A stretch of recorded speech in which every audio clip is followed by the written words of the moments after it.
कितनी अजमत वाली इबादत है। ज़ाहिरन अगर असा इस तस्बीह नूं जिवें रूटीन नाल पढ़दे हां, वेख्या जावे ये 100 दाने फेरन ते, ये 100 जिक्र पढ़न ते टोटल 1.5 या 2 मिनट लगता है। इंज गल है या नहीं? लेकिन इबादत कितनी बड़ी है, ये तोहफा कितना बड़ा है। तेरे और मेरे 6वें ताईदारे विलायत ने फरमाया, ए बंदे खुदा, इस तस्बीह दी तालीम असा अपनी औलाद नू इस तरह देंदे हाँ जिस तरह किसी बच्चे नू वाजिब नमाज दी तलकीन करींदी है।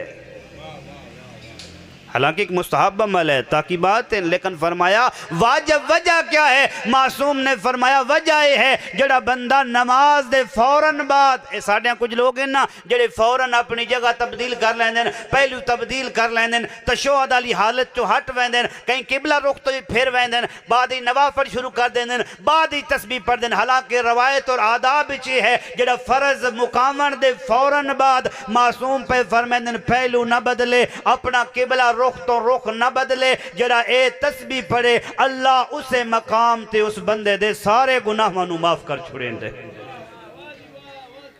वो बंदा उठदा नहीं, उसदे सारे गुनाह माफ हो वैंदे। और दूसरा सवाब तेरे और मेरे मासूम ने फरमाया जड़ा किबला रुख तब्दील करन तो पहले, अपनी हालत तब्दील करन तो पहले फौरन बाद अज नमाज फर्ज, बाद अज नमाज वाजिब इस तस्बीह जनाब ज़हरा नु पढ़े। ये तस्बीह ज़हरा पढ़ना मौला सादक फरमाया मेरे नज़दीक 1000 रकात नफल पढ़न तो ज़्यादा अफजल है।